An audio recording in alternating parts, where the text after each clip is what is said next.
Hey guys, welcome back to another episode of the Butterfly Effect podcast. Today it is analysis for chapters 7 and 8 of the casting of Frank Stone, and we're going to jump straight into chapter 7 titled Perilous Place.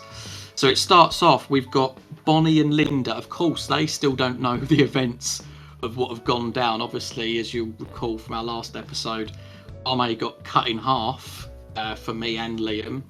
But they don't know about that. They're just having like a little casual chat outside.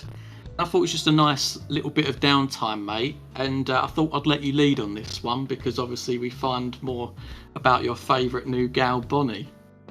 Yeah, we do. I mean, yeah, it's just a nice little chat. And you know what?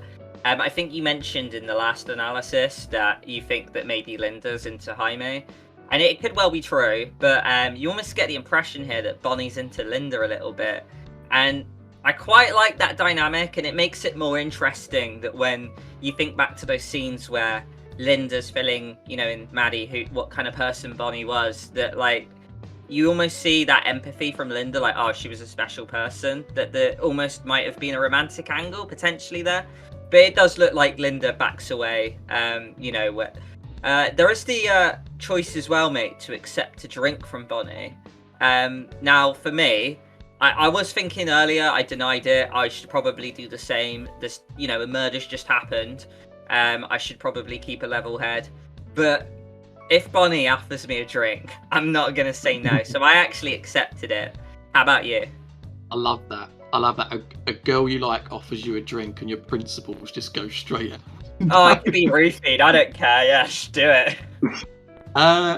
I'm pretty sure I turned it down.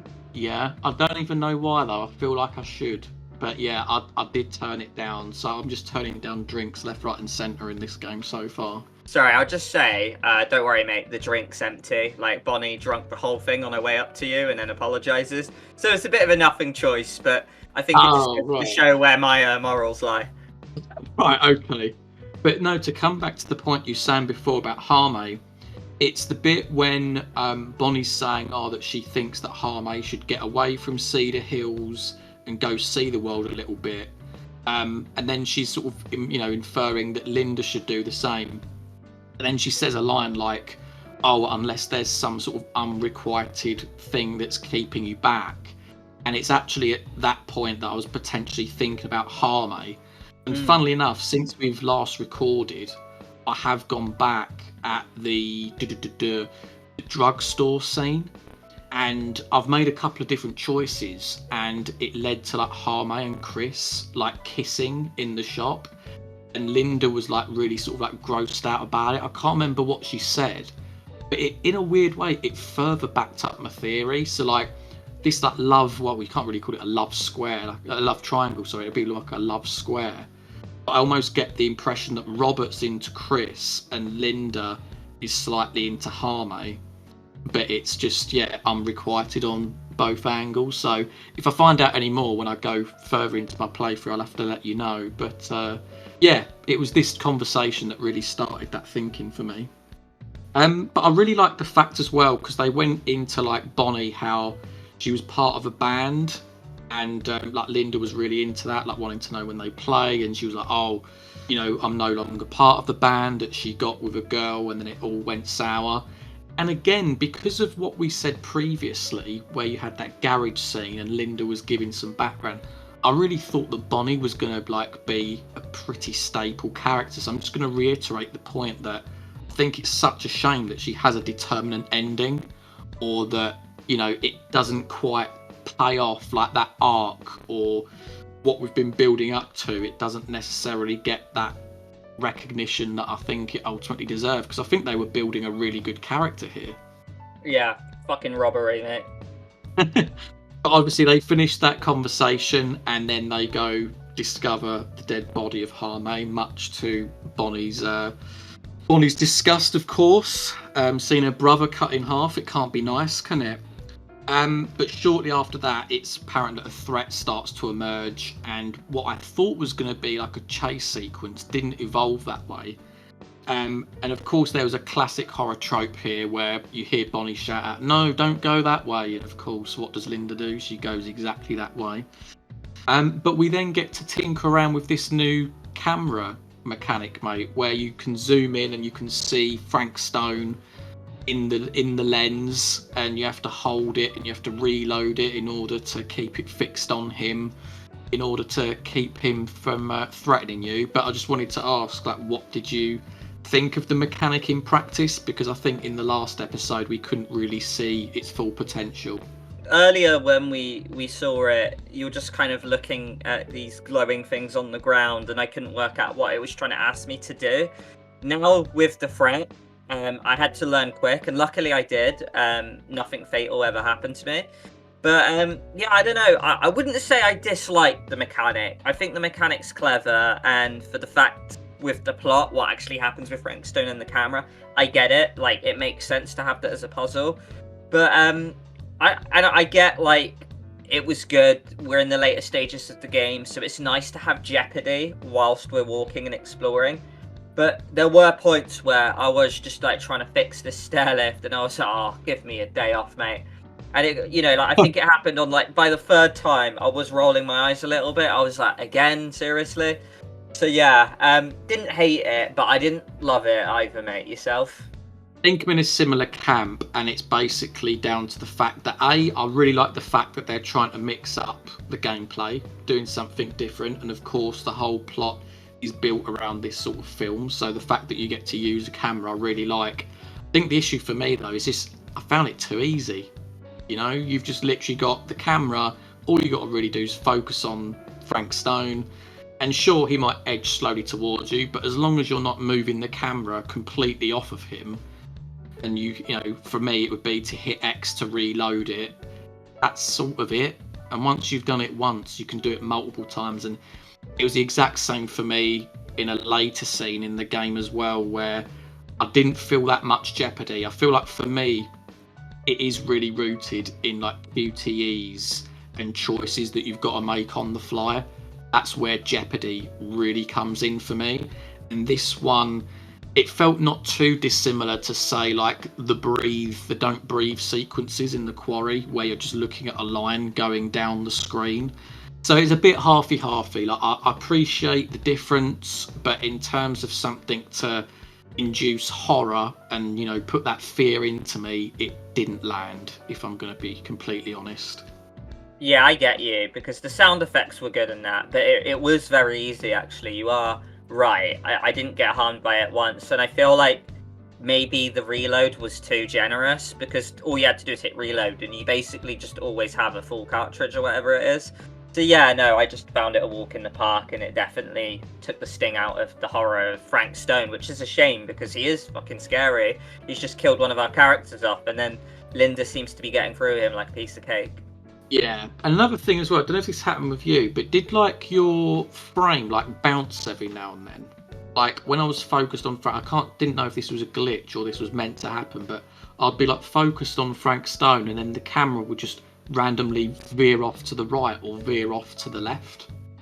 Yeah, no, same with me. I think that's like the power of Frank Stone trying to off-put you or whatever. But yeah, no, you know, I would just, I guess, good. I had a little bit of a barrier. Otherwise, it would just be even easier, wouldn't it? Just to be constantly locked in on him. Another thing I'm going to add, I'm going to ask you, but this goes out to the comments as well if Liam doesn't know. But it was in this scene when I was, you know, using the camera and going against Frank Stone that it also took away from me, because I was like, well, hang on a minute. We've seen Linda in 2024. So therefore, surely nothing can happen to Linda in this sequence.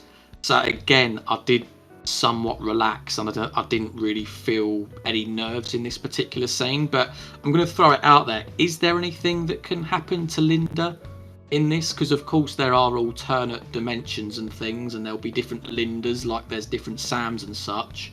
But do you know, mate, like, can she be killed or can she get hurt or anything in this particular bit? I don't know, and honestly, because Linda has to be in the later stages of the game, I doubt anything will happen.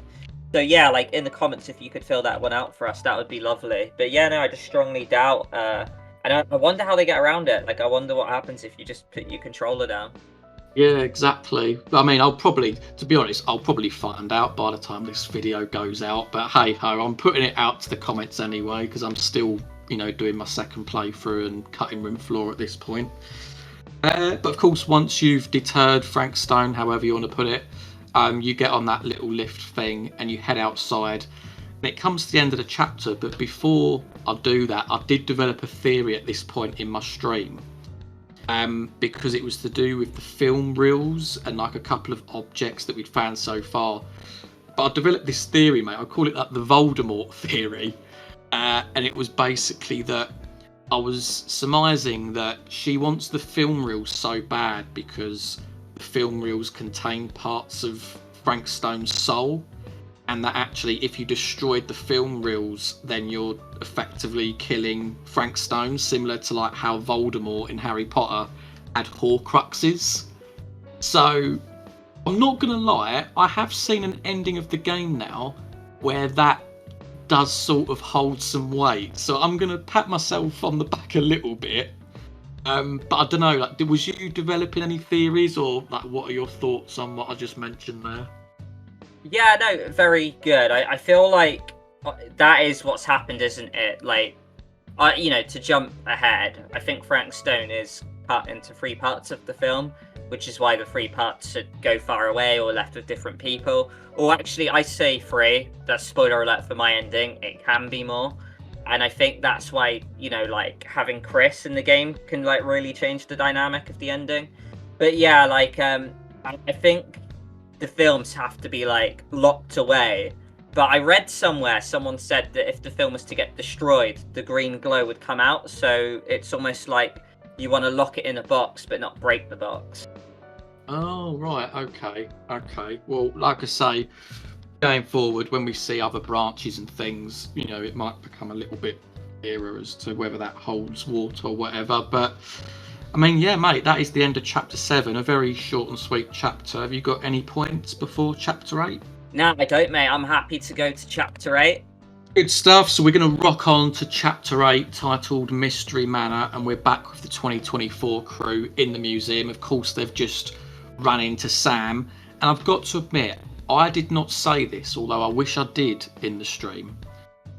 But when we got a look at Sam, and obviously, knowing how much Linda has aged from the 1980s to the 2024, I did look at Sam and think, blimey, he doesn't look too bad, considering he's older than Linda. Like, he should be, into his 70s or 80s or something like that. And they do bring it up later on, and I then, acknowledge my thoughts. But I guess this is another question mark I have over the game where I'm slightly confused. Because by that token then, we're not dealing with the same Sam Green that we're looking at in the 1980s, right? This is an alternate dimension Sam, if you catch my drift, mate. Because he therefore has travelled through time a little bit more quickly than Linda in order to appear younger when she's got older. Do you get what I mean? I do, yeah, because the 2 possibilities are that, yeah, this is a different Sam, one from an alternate dimension, which is indeed possible, because later on we'll see different versions of these films with different, with like people playing different roles. Or Sam's gone and time travelled, right? Those are your 2 avenues. So it just kind of, I guess, I don't know if it's confirmed yet, because I've played the game once, and I'm kind of slowly working through my second playthrough, doing different choices. But yeah, like, I don't know if it's confirmed which it is, but like, my guess is it's got to be one of those 2. It's one of them as well, because obviously we'll come back to the archive bin, but she does flag it, and there was a clue that you can pick up where it says something like that Sam has travelled a long way to be here. So my thinking is that presumably he did go through the time machine, but other than that, there's no, from what I gather, because I've got all the collectibles now, nothing else that details how he got to the sarcophagus thing to travel through time. And I don't know, like, there's probably another video within this, but like the broad strokes of the plot I understand, but there are little instances like this where I feel like that it raises more questions than have been answered. And certainly this is one of them, like who this Sam is and where he's come from. So yeah, they're all just chatting really. One comment on Stan, mate, because we haven't really talked about Stan that much yet. I was personally a little bit unsure of him. Like, whether to be suspicious of him or whatnot. Obviously, he's like pretty anti-Sam in this whole piece, isn't he? He's like, oh, this guy's a raving lunatic and so on. I wondered, like, did you have any, strong views on Stan, whether you agreed with him or not? Yeah, well, you know what, mate? There was because we kind of we forgot to mention it in the last part, and it's kind of on me because we discussed beforehand, didn't we, that I had something in my playthrough that you wouldn't have had because your icon was blocked. But when Stan says, "Come see this in the museum," in the last part with these guys, Linda can confront him like, "How did you really get the tape?" Now it goes into a scene where he basically says, "Okay, let's play a bit of a wager. If you're gonna want something like if you want to find out, Linda has to bet. I can't remember what it was, like her money that she was going to get from the film if Stan tells, and I accepted it. And then it's heads or tails. I went tails. Now I don't know if it goes your way always, or if it always ends on tails. And I got lucky. It was a 50-50 choice because I was like, yeah, fuck it, let's do it, because I thought I doubt at least one of us is like, probably not going to live by the end of this, so yeah, let's place a bet that I know I don't have to keep. It was tails, and then he mentions that he won it from someone called Robbie G, who I guess is now dead, I believe. So I think you can find out more about it later through Sam anyway, but I would have found that out in chapter 6, not chapter 8 or something. So yeah, it kind of just brings in another character from the filmmaking crew back into where they are now.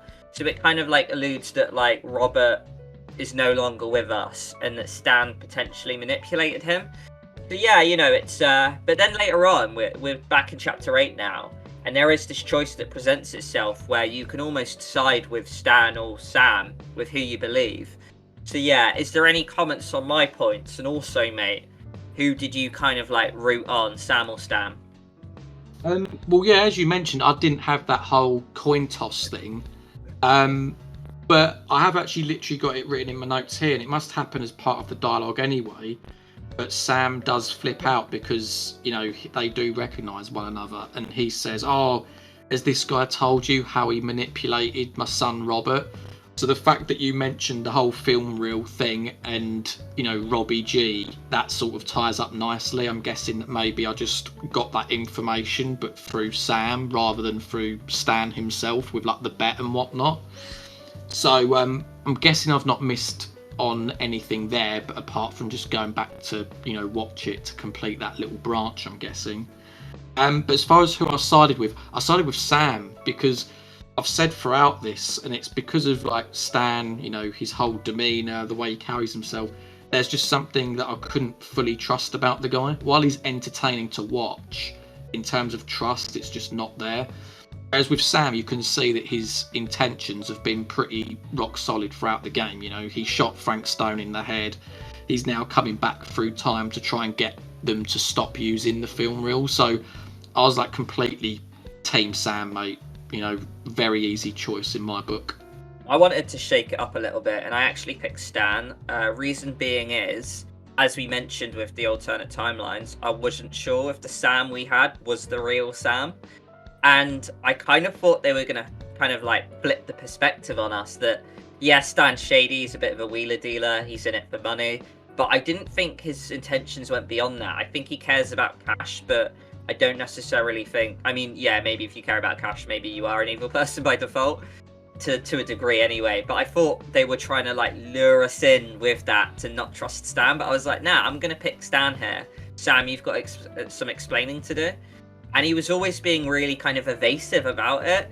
So as I was going through it, I kind of thought I picked the right choice, to be honest. But ultimately, it kind of like... I wouldn't say it's a nothing choice, but yeah, I just was proper like...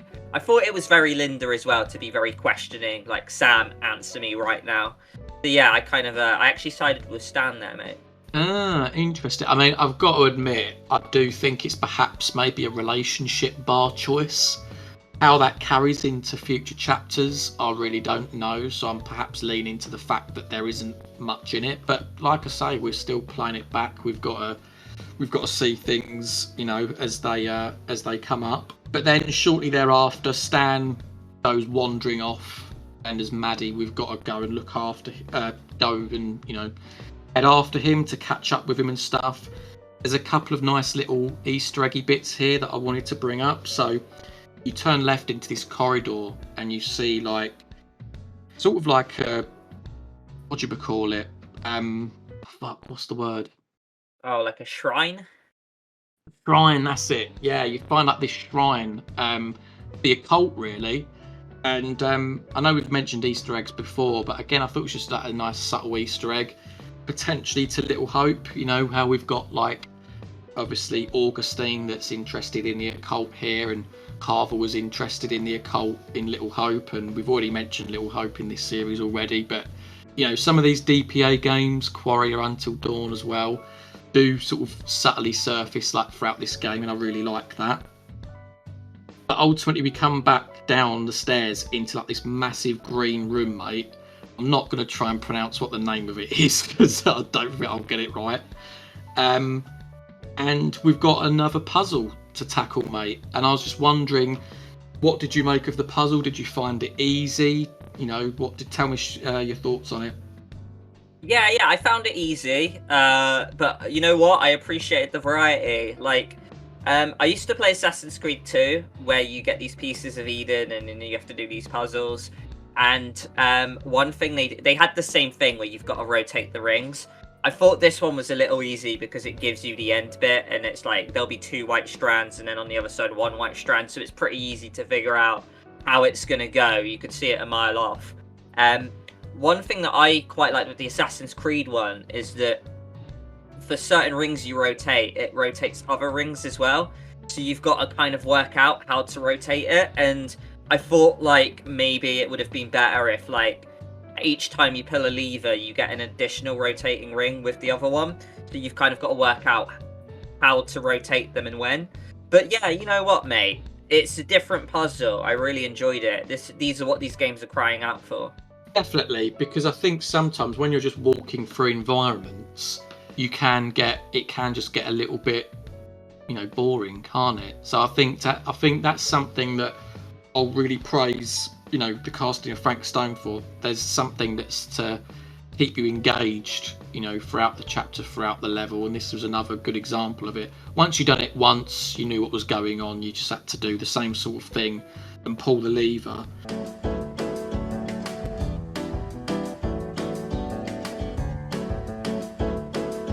Yeah, well, you know what, mate? I'm actually going to backpedal here because you know you've got a button mash to pull the lever or whatever to open the portal to let Chris out. Oh, yeah. Now, I had a real tough time with these QTEs. Now, the button mash ones have been fine the whole game. I'm playing it in survivor mode down the middle, and I think I've passed every single one so far. I've not failed a button mash exercise. This one, I don't know what it is. I'll show it on my screen now. But, like, it felt like... And it's nothing to do with my mouse being sticky, but it felt harder for some reason. I was clicking like mad, even harder than I have before. But I could barely get it halfway. I don't know what the hell happened.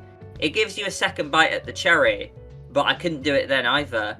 So for me, Maddie dies here. And, yeah, so bit of a breathtaking one, honestly. I was a bit taken back by it. And I was like... Fair play, it makes my game more interesting to lose Maddie this early. But yeah, I don't know why I struggled with the QTE there. It just felt like the button mashing difficulty just was amped up by 10 at that point. And I look online and like no one else seems to have killed Maddie there, to be honest. So it seems like, yeah, I got a 1 in a million death there, to be honest. I had no idea that Maddie could die there. So you've helped me out, mate, because now I know going into that scene that Maddie can die, so I know what I've got to do to get her killed, essentially.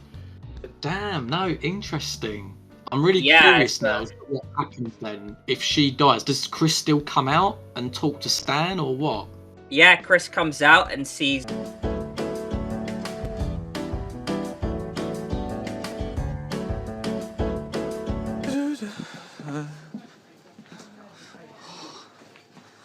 Let's look at the magazines, mate. Oh, mate, yeah. Have you seen that?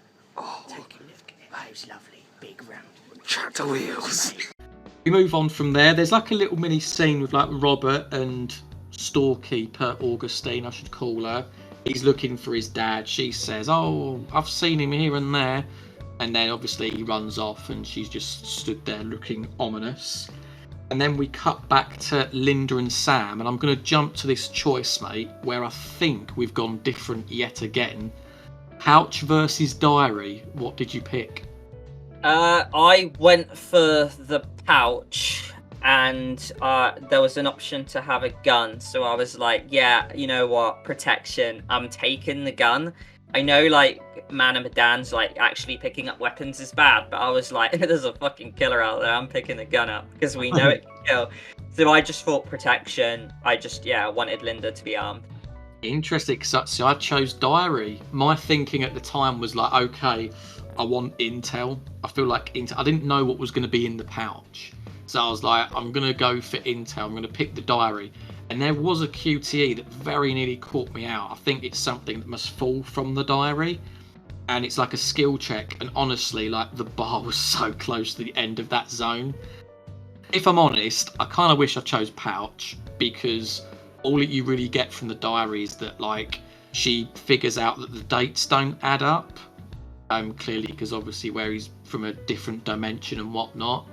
And it ultimately leads into a conversation when they're in the archive room and they start talking about Logan Chen and the Black Veil people or something, which I don't know if that's a Dead by Daylight thing, but it just confused me, to be honest with you. No, it's not actually a Dead by... I mean, I don't think it is, so I think that is specific to Frank Stone.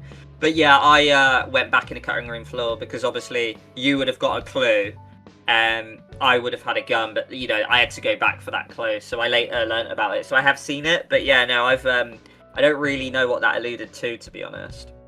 But shortly before you get separated, there was another choice, and I was very aware at this point that Linda and Sam probably didn't have the best relationship, especially when she was having a go at him before in the museum about him not being genuine, and maybe she trusted Augustine a bit more. So I did choose the supportive icon, but then, as I say, you get separated and you find that you go into this archive room where I established very quickly that all of like these film reels were dedicated to, you know, the Murder Mill film, basically, that Augustine's been collecting every single piece of film. And this is where like my Voldemort theory really started to, you know, have some legs to it, because I was like, okay, so she's trying to get as much film as possible to somehow, you know, summon him to bring him back into like the modern day. So again, a nice little back pat for me there. But was you establishing any theories at this point, mate? Because there was also like a T-shirt that you can find as well, isn't there? Like with Murder Mine written on it. That sort of confused me a bit. Well, yeah, because like clearly they're all like counterfeit or like alternate versions. Because yeah, you've got like the wrong shirts, and obviously yeah, you've got the film where it's Jaime and Bonnie on film, not Jaime and Chris. So yeah, like definitely a lot of confusion, which is why when Sam walked in, I was proper confronting him, like, you explained this right now, but he continued to be evasive. So yeah, no, super interesting. The plot thickens. And as I mentioned before, they then, you know, they mentioned this Logan Chen letter, how Sam and Augustine had animosity between one another for more than one reason, and I'm guessing the one reason is the whole Frank Stone bit at the start, you know, chapter 1. But I don't know, like, again, like, I come back to that point where like the details of like certain little mini story strands I'm not understanding at all. The broad strokes, I get it, and this is another one that I'm mentioning in this episode where I still don't know any answers. I'm going to try and find the answers. But yeah, like, it did get a little bit, you know, the number of names and the number of potential differences from timelines and things. It was about this point in the game where I was like, oh, bloody hell, like, where's this going? Because I'm getting a bit confused here. Another point I wanted to add as well, perhaps my favourite line from the game, certainly at this point. Sam has like this one long monologue where he's explaining, you know, where he's come from and, you know, why it's important and stuff. And then there's just a pause, and it was everything. It was like the line delivery, it was the timing. But it's probably the point where I thought Linda's my favourite character, but she just turns around and she goes, you do know you sound like a raving fucking lunatic, and it just like broke the tension really nicely. Like I love that line delivery, and it was just like a nice little bit of comedy to like break up some of like the tense scenes between the pair. And then after that, I mean, she calls him out on his age, but then it pretty much comes to a wrap, and we have another scene where Augustine's doing a voiceover. But have you got any points that you wanted to add, mate, before we get to that? Now, mate, I'm happy with that. Good stuff. So then, obviously, the chapter ends with Augustine doing a little bit of voiceover, like I said, and she literally points out what I was thinking, in that she was bringing the films back she was accruing all these film reels to bring back Frank Stone, because obviously the original plan got screwed up by Sam in chapter 1. She didn't need his physical body, but she could, use sort of like the multiverse thing and to ultimately bring his soul back via the films. And that's where it ends chapter 8. So guys, obviously me and Liam had quite a few different choices in that one. Do let us know what your choices were, what your general opinions on these chapters were as well. And anything from you, mate? Nah, all good. Good stuff. Thanks for listening, guys, and we will see you in the next one. Bye, guys.